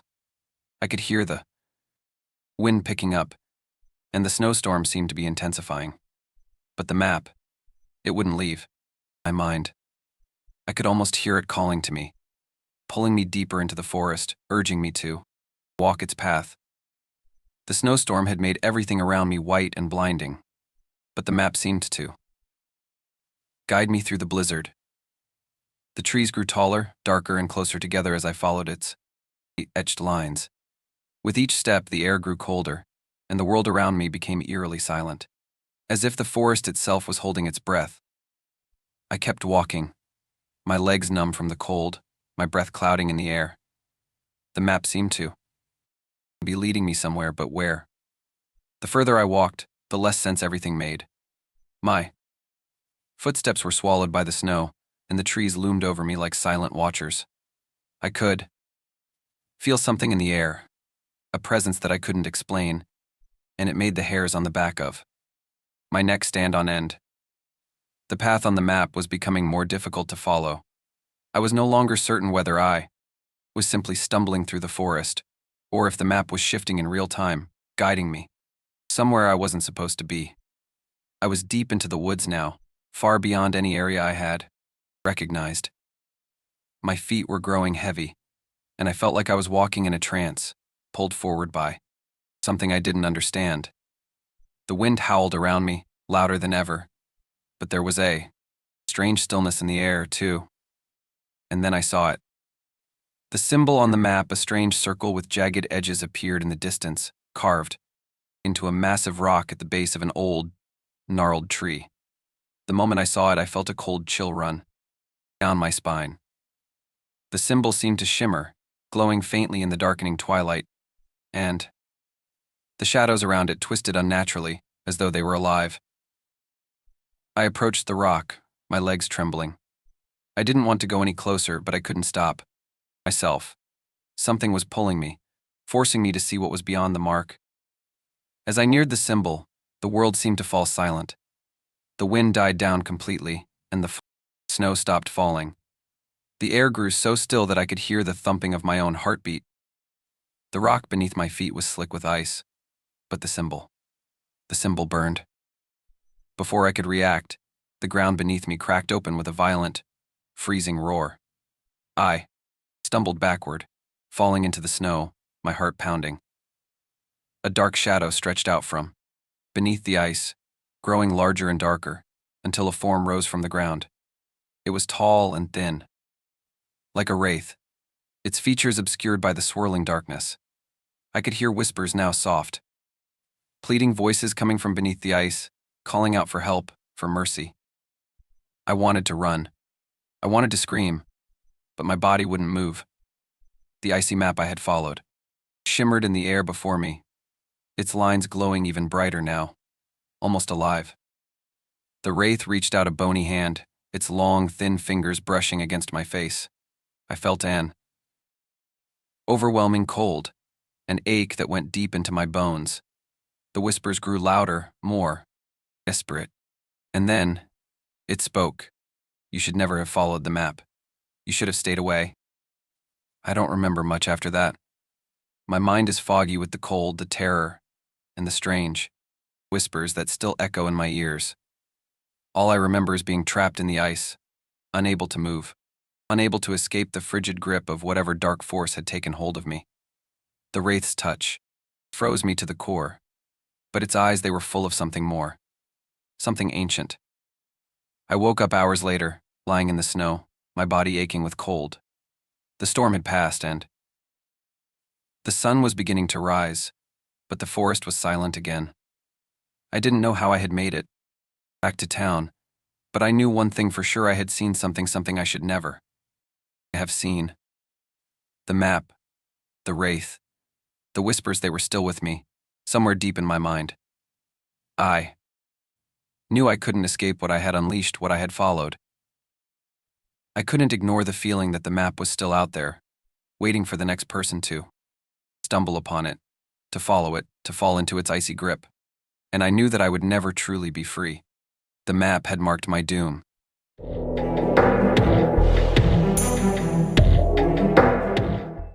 The storm hit suddenly. 1 minute the sky was overcast, and the next it was a wall of black, with lightning splitting the heavens and thunder booming like the world itself was breaking. apart. I was on a long drive back home, miles away from civilization, when the rain started to pour down in torrents, and the wind howled through the trees, bending them like fragile twigs. Could barely see the road ahead of me, and the thought of continuing on was starting to feel more dangerous by the second. As I looked around for a place to wait out the storm, I saw an old barn standing a little off the road, its wooden walls weathered and worn from years of neglect. The kind of barn that seemed to belong in a forgotten corner of the world. I pulled into the gravel drive, relief washing over me, as I parked my car beneath the large, sagging roof. I grabbed my bag, stepped out of the car, and hurried inside, thankful to find shelter from the chaos outside. The door creaked open, and I stepped into the musty, dimly lit interior of the barn. The floor was covered in straw, and the smell of damp wood and hay filled the air. I wiped the rain from my face, looking around, hoping to find some place to sit and wait out the storm. The barn, though old and decaying, seemed strangely familiar, like I had been here before, even though I knew that wasn't possible. The storm was growing fiercer, and the wind rattled the barn, making the old timbers groan in protest. I found an old wooden crate and sat down, trying to calm my racing heart as the storm raged. Outside, the barn was quiet, too quiet. No animals, no signs of life at all, just the endless sound of the rain and the occasional groan of the building shifting in the wind. I started to feel a strange sense of unease, as if something wasn't quite right, though I couldn't place it. It was then that I heard a faint noise coming from the back of the barn, just beyond my line of sight. A shuffle, like footsteps moving slowly in the dark. I froze, holding my breath, straining to hear. The storm outside seemed to fade into the background as my senses sharpened. At first, I thought it might have been an animal, maybe a raccoon or a cat seeking shelter from the storm. But then I heard it again, louder this time. It wasn't the kind of sound an animal would make. It was heavier, slower almost, deliberate. I stood up, my heart pounding in my chest. My eyes darted around the dimly lit barn, trying to spot the source of the noise. The shadows seemed to shift, stretching unnaturally as if something was moving just beyond them. I wasn't sure if it was my mind playing tricks on me, or if something was really in here with me. Suddenly, the shuffle grew louder, and I caught a glimpse of movement, a figure stepping into the light. My stomach dropped. It was a person. A man, hunched over and limping toward me, in his face obscured by a wide-brimmed hat. The figure didn't speak, didn't make a sound, just slowly shuffled closer, his feet dragging across the floor like they were too heavy to lift. My breath caught in my throat. I tried to take a step back, but my legs felt frozen, as if the very air around me was turning to ice. The man was so close now, just a few feet away, and yet I couldn't make myself move. Then, just as I was about to scream, he stopped. The man tilted his head up, and I saw his face. For the first time, his skin was pale, sickly white, and stretched tight across his skull. His eyes, wide and glassy, stared straight into mine, but there was no recognition in them, no human warmth. Just emptiness. His lips twitched into the faintest of smiles, but it wasn't a smile of kindness. It was a grin, twisted and wrong, like he knew something I didn't. "You're not supposed to be here," he muttered, his voice gravelly and hoarse. The words barely made sense, but the way he said them sent a chill down my spine. I wanted to run, to scream, but something inside me refused to move, as if my body had betrayed me. I could only stand there, frozen in place, as the man continued to stare at me with those empty eyes. Then, as quickly as he had appeared, he turned and walked back into the shadows of the barn, his feet dragging heavily behind him. I waited, my heart pounding in my chest, wondering if he was going to return. The air felt thick with dread, and I couldn't shake the feeling that something terrible was about to happen. But there was no more movement. The barn was silent again, except for the deafening sound of the storm outside. I didn't know how long I stood there, trying to gather the courage to move. The storm had intensified, but I had no intention of going back outside, not with that thing still in the barn. The darkness seemed to press in around me, heavy and suffocating, and I couldn't shake the feeling that I wasn't alone. And then, just when I thought the worst was over, I heard it again, a low, guttural sound from the shadows. It was him again. The man. But this time, he wasn't alone. There was another figure with him. The air grew colder, and I could see their breath clouding in the dim light. The new figure stepped into the light, and my stomach churned.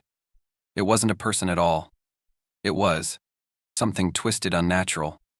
Its limbs were too long, its face distorted into an eerie grin, eyes wide with madness. The two figures advanced, their movements slow and methodical. They were closing in on me. I tried to scream, but no sound came out. My body still wouldn't move. Just as they were about to reach me, the barn door slammed open with a deafening crash. The wind howled louder than ever, sweeping into the barn and scattering the straw across the floor. I stumbled back, my legs finally giving way, and collapsed onto the floor. When I looked up, the figures were gone. The barn was empty again, the wind howling through the open door. I don't remember how I made it out of that barn, but I do remember feeling like something had followed me, something I couldn't see, but could still feel, lurking just beyond my vision. I ran as fast as I could, not stopping until I reached the nearest town, and I never looked back. But every time I close my eyes, I hear the shuffle of their feet dragging across the floor. Every time I feel the wind on my skin, I swear I can still hear their voices in the storm. And I know that they're still out there, waiting for the next person who dares to seek shelter in the wrong place.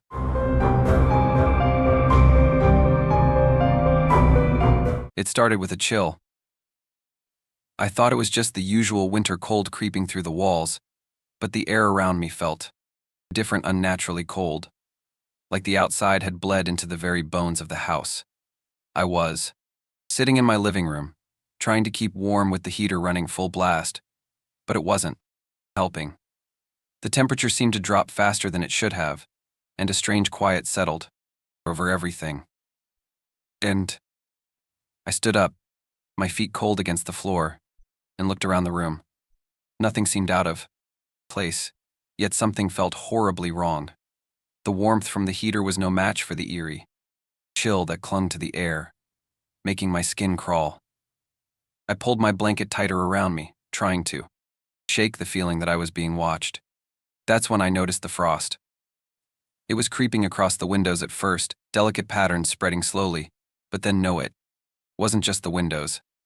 I turned to look at the walls. The frost had begun to climb them too. Thin, white tendrils snaking up the paint, as if the cold was growing, consuming the house from the inside. My breath caught in my throat. I took a few steps toward the front door, my heart beginning to race. I opened it. The air outside was bitterly cold, but not like what I was feeling inside. No, the cold outside was just a regular winter night. But inside was something far worse. The frost continued to spread, even across the hardwood floor, and my breath came out in visible puffs. The house had never been this cold. It wasn't even snowing outside, so how could this be happening? I slammed the door shut, and the freezing cold in the room seemed to pulse, as if the house was alive, breathing frost in and out. I wanted to call someone, but who would I call? I had no idea what was happening. No one could help me. I walked through the hallway, my footsteps muffled by the carpet now covered in a thin layer of ice. The walls shimmered with a ghostly sheen, and the faint sound of cracking echoed through the house like ice forming too quickly. The entire house felt suffocating, trapped in some sort of frozen void. Taui.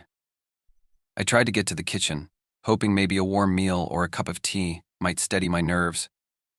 But when I passed the staircase, something caught my eye. At the top of the stairs, there was a figure standing in the shadows. My heart skipped a beat.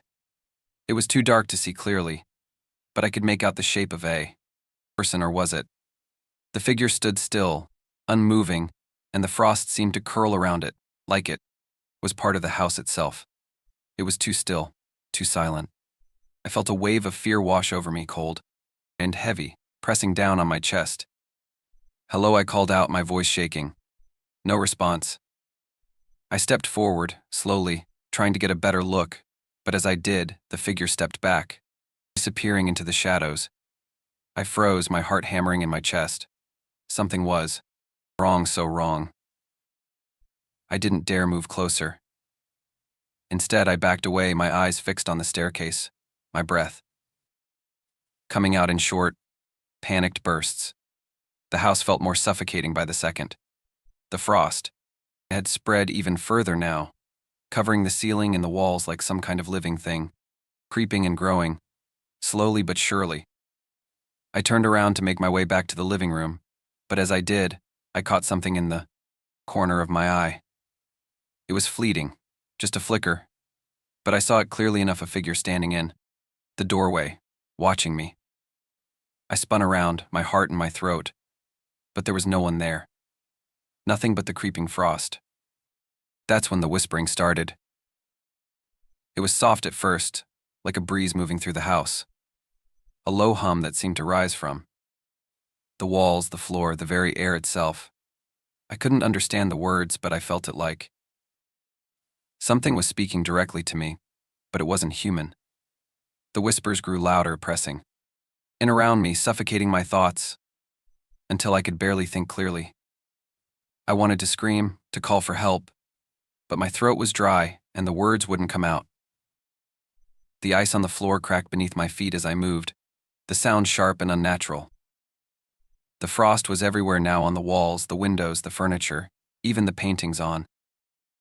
The walls were covered in it, their colors distorted under a thick layer of ice. My hands were shaking as I reached out for the light switch.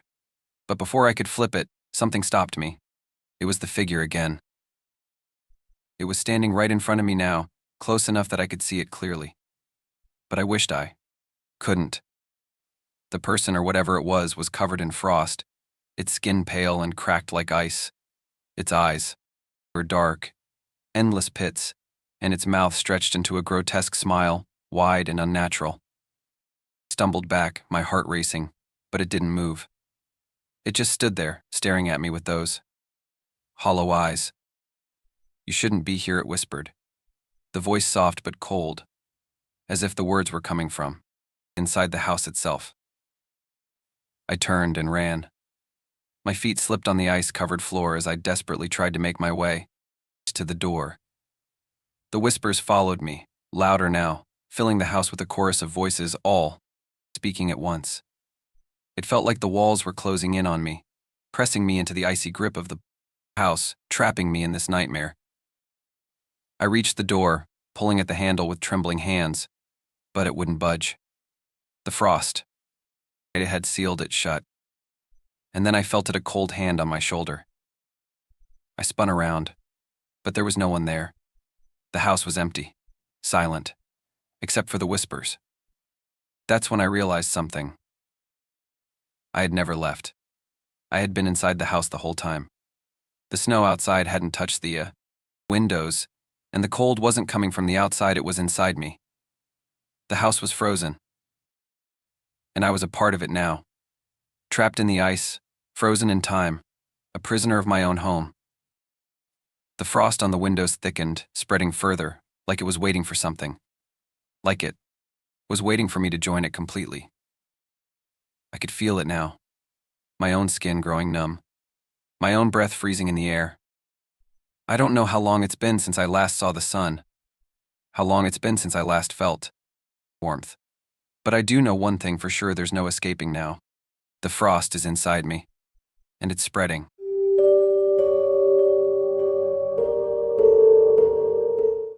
The storm came without warning. One moment, it was a calm winter evening, the next, a blizzard descended upon the town with an intensity I'd never seen before. I had been walking home from a friend's house, a short trek that usually took no more than 15 minutes.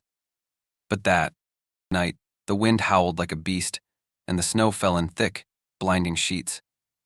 It felt as though the world was closing in around me, swallowed by the storm.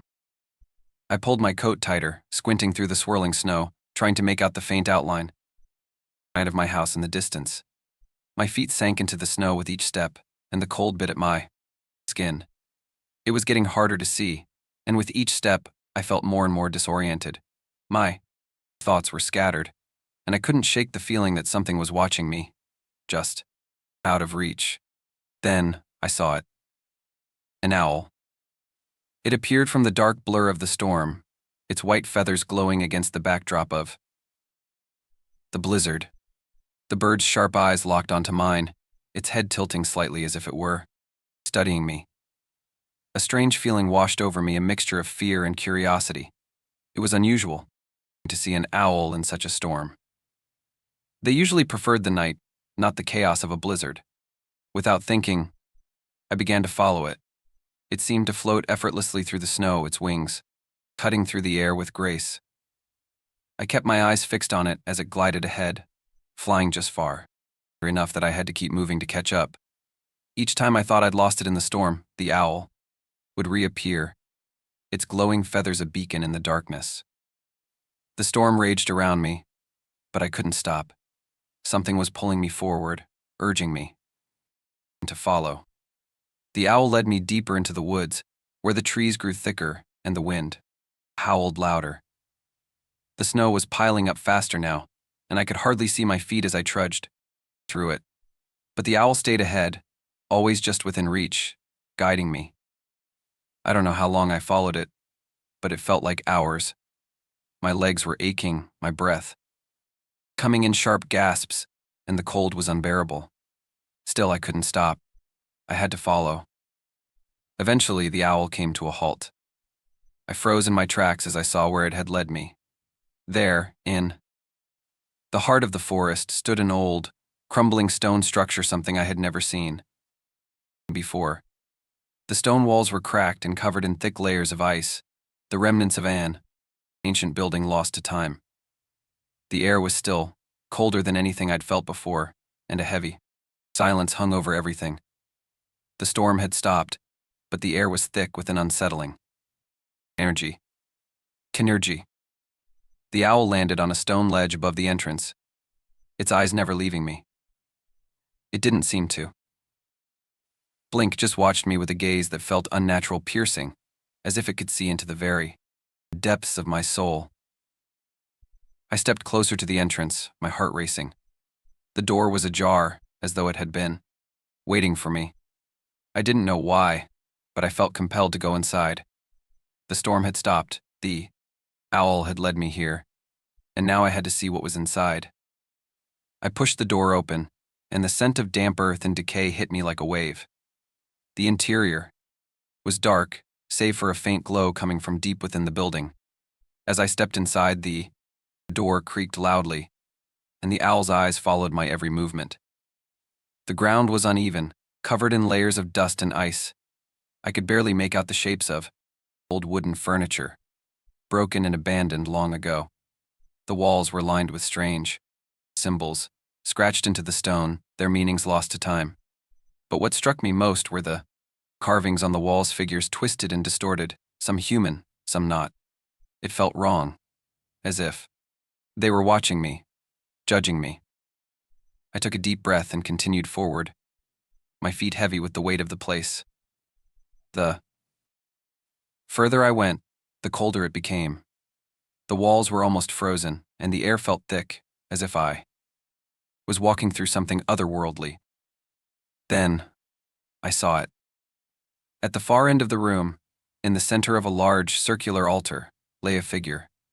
It was covered in ice, but I could still make out the shape of a person, or something that had once been a person. It was frozen in place, its face twisted in an expression of terror, frozen mid-scream. Its hands were outstretched, as if it had been trying to escape whatever had held it in this place. I felt a cold sweat break out on my skin, and my heart pounded in my chest. The owl flew down from its perch, landing on the altar beside the frozen figure. It tilted its head toward me, its eyes glowing even brighter now, and I knew without a doubt that it had led me here for a reason.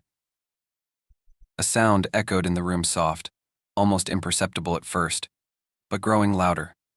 It was the sound of scratching, like nails dragging across stone. I turned, my breath caught in my throat, but there was nothing behind me. The noise came again, louder this time, and I realized it was coming from the walls. The symbols on the walls, those strange, twisted figures, were moving. I stumbled backward, my eyes wide with terror. The figures on the walls seemed to come to life, their faces twisting and contorting as they moved, their eyes following me. The scratching sound grew louder and closer, until I realized it was coming from inside the walls themselves. Something was trying to get out. I turned to run, but the owl's eyes were locked on mine, unblinking. Its gaze held me, paralyzed, or with fear. The door slammed shut behind me with a deafening bang, and I was trapped in the darkness, surrounded by those shifting, terrifying figures. The room felt colder than ever now, the walls closing in around me. I tried to scream, but no sound came out. The owl's wings flapped once, then everything went black. I don't remember how I escaped that place. I don't know if it was the owl or something else that helped me. But when I finally emerged from the woods, I was alone, and the storm had returned, as if nothing had happened. The world outside was as it had always been, calm and quiet, the snow falling gently to the ground. But when I got home, I noticed something on my doorstep. It was a feather, an owl's feather. And in the distance I could hear a faint, familiar whisper on the wind.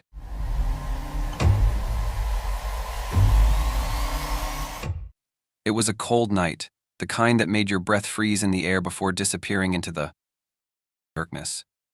The snow had been falling steadily for hours, coating everything in a thick, pristine layer.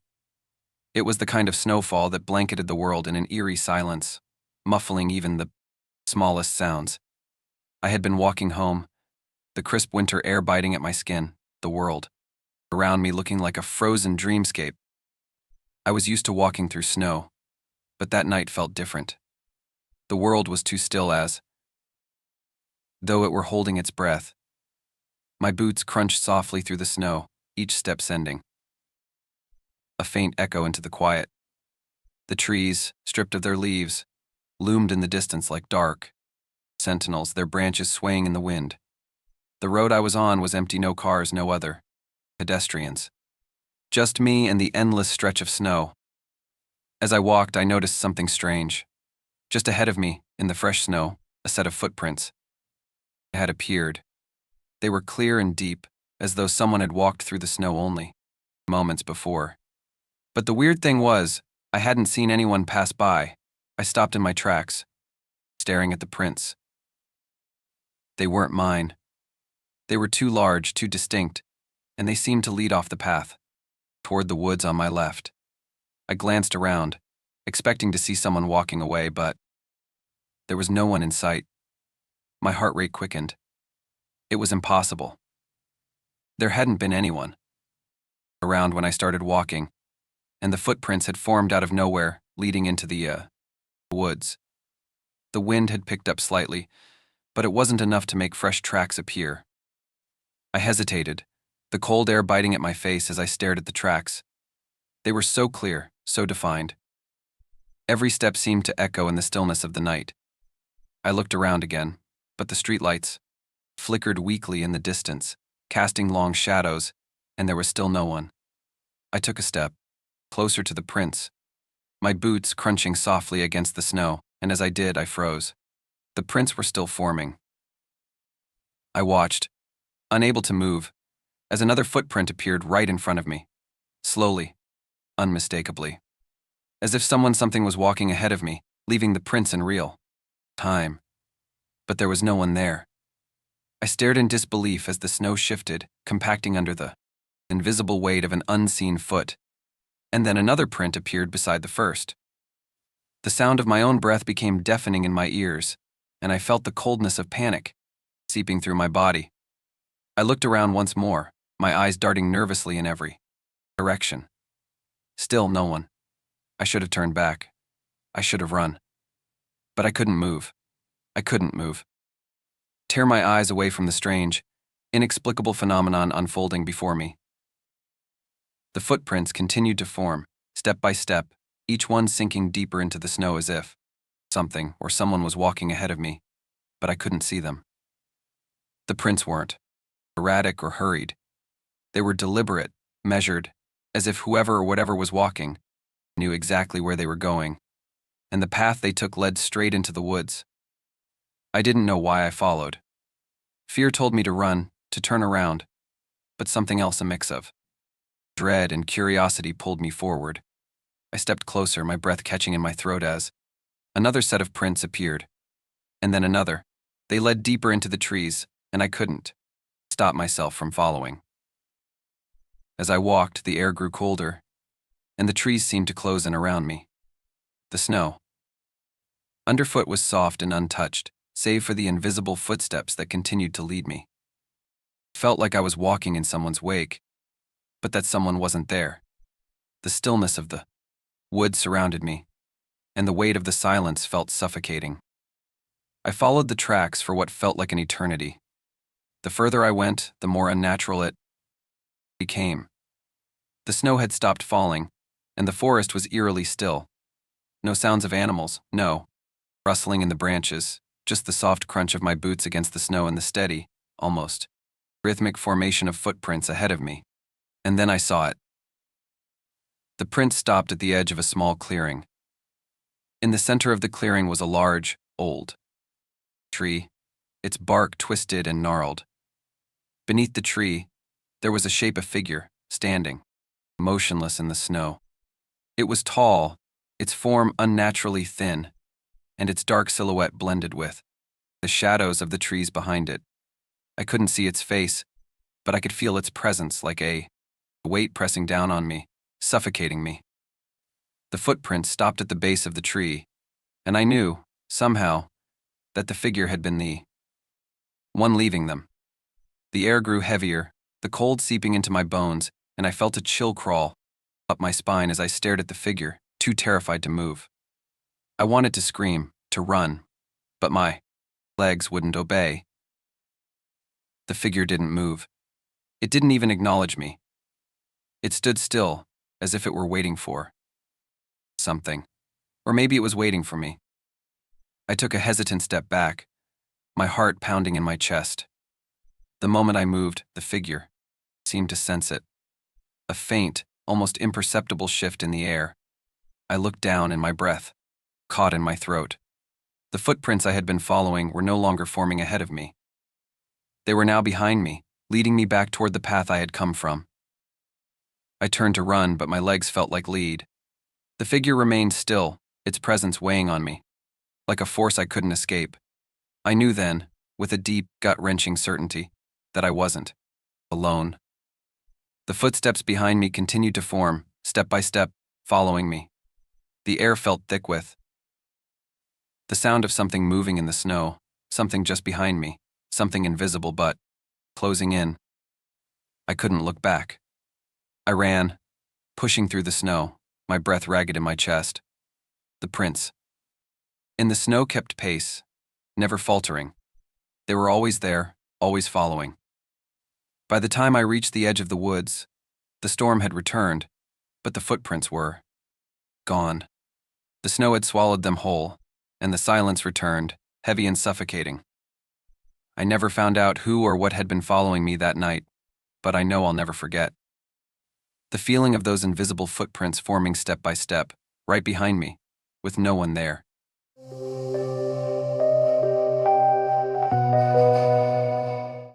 I was exploring the frozen lake at the edge of my town when I found it. The lake had been a familiar place to me, somewhere I'd walked past countless times, but this was different. The usual soft crunch of snow underfoot was replaced by the eerie silence of a deep, unnatural stillness that gripped the area. I felt it before I even saw them mask the strange, unsettling presence that made the hairs on the back of my neck stand on end. The ice was thick enough to walk on, though cracks ran like veins across its surface. I'd come out here to clear my head, to escape the weight of my thoughts, but something about the way the ice reflected the dim afternoon light made me uneasy. It wasn't normal. It didn't feel right. I hadn't planned on venturing out too far, but as I walked along the shore, I noticed something, half buried in the snow near the edge of the lake. At first, it looked like a piece of debris, something innocuous that had been trapped in the ice. But as I approached, I saw it more clearly. A mask. It was small, delicate even, and looked like it had been frozen in time. The mask had the appearance of a porcelain face, cracked in places, with faint, unnatural lines running through it, like veins under the surface. It was intricately carved, but the details twisted and warped in ways that were hard to fully comprehend. Something about the way it gleamed in the snow made it seem alive, as if it were watching me. I could feel my pulse quicken as I knelt down, reaching out for it without thinking. The moment my fingers touched the mask, a cold shiver raced up my spine. The mask didn't feel like cold ice. It felt like it was pulling the warmth out of me, as though the frozen surface was alive, a predator lying in wait. I should have pulled away. I should have dropped it and run. But curiosity, the worst kind of curiosity, kept me there. I carefully pried the mask from the snow, and as I lifted it, the ice beneath me cracked with a loud, echoing sound. My heart jumped, and for a moment I thought the ground would give way beneath me. But it held, and I stood up, gripping the mask tightly in my hands. The weight of it felt off, like it wasn't quite the size it should have been, too light and yet heavier than it appeared. I turned the mask over, and that's when I saw it etched into the back of the mask was a symbol, a shape that I couldn't recognize, but somehow knew I should never look at too long. It sent a wave of nausea through me. But just as I started to pull my eyes away from the symbol, something strange happened. The mask shifted. The image on the back twisted, changing. The lines seemed to stretch and warp, bleeding into the air around me, and suddenly I wasn't standing on the ice anymore. I was somewhere else, somewhere dark and cold, the air thick with the scent of rot and decay. The world around me was a blur, but I could make out shapes moving in the shadows, figures with eyes that glowed like hers. My breath came out in quick gasps as I spun around, trying to make sense of what I was seeing. But there was nothing to make sense of, just horror. A scream tore from my throat, but it wasn't my voice. It wasn't even human. The sound was otherworldly, a terrible rasp that seemed to come from deep inside the mask itself. The figures in the shadows began to move closer, their eyes following my every movement, and I felt the unmistakable sense of being watched, hunted. Then, as quickly as it started, the vision stopped. I was back on the frozen lake, gasping for air. The mask still clutched tightly in my hands. My heart was pounding so hard I could feel it in my throat, and my legs trembled beneath me. I staggered back, almost dropping the mask, and as I did, I looked around. The lake was as quiet and empty as it had been before, but the air felt different, charged, oppressive. I tried to calm myself, telling myself it was just my imagination, but I knew what I had seen. I couldn't shake the feeling of those eyes, the cold presence that had surrounded me. And worst of all, I couldn't forget the faces in the shadows. I don't know how I knew, but I knew they were real. They were waiting for me. I dropped the mask in a panic, and it clattered against the ice, the sound too loud in the silence. But as it hit the ground, it didn't stay there. It slid across the ice, as though something beneath it was pulling it away from me. The mask moved faster than it should have, gliding with an unnatural speed, and I couldn't stop myself from following it, drawn by some invisible force. It stopped abruptly near a hole in the ice, a hole I didn't remember seeing before.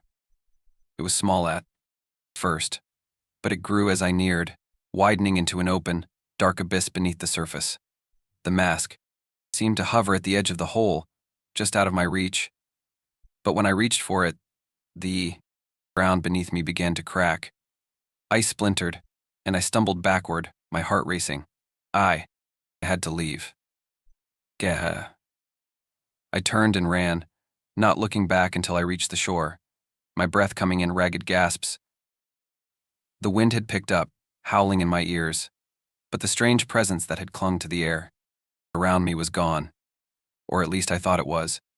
But the moment I stepped off the ice and onto solid ground, I felt it again, the pull, the coldness, the gaze of those eyes. I couldn't explain it, but somehow I knew the mask was still there, waiting for me, watching me. I tried to put it out of my mind, but the nightmare started that night.